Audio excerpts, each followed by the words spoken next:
The present government's decision to withdraw high-value currency notes from circulation was a bolt from the blue. The time-consuming process to print new notes and replace scrapped ones, coupled with a cap on daily cash withdrawals, created panic among 24 crores bank account holders.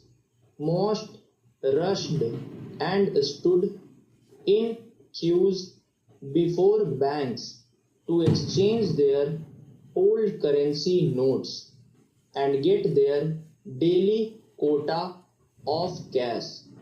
The Supreme Court, being the panacea of all ills, several public interest litigations were filed challenging the validity of demonetization.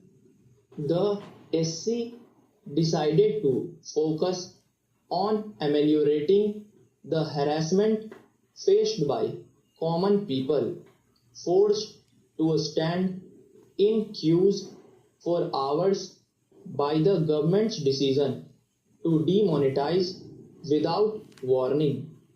On Friday, an SC bench headed by the Chief Justice of India surprised many by its grim assessment of the possible fallout of people being forced to stand for hours in frustratingly long queues.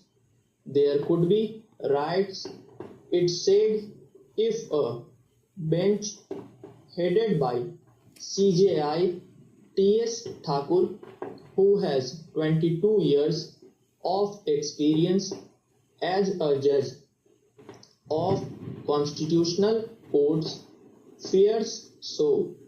It could be true, for judges have deep insight into the psychology of common people who throng the courts in search of justice.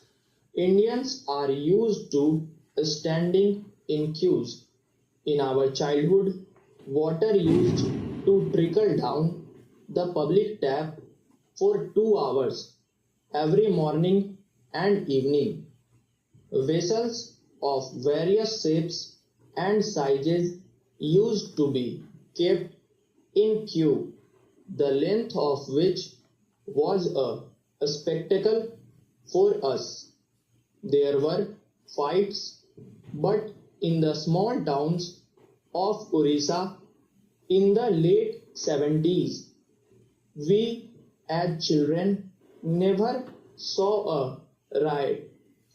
When we grew up a little, we stood in queues for hours for various purposes to get ration and kerosene from PDS shops, to pay electricity bills, to pay college fees, and to buy cinema tickets.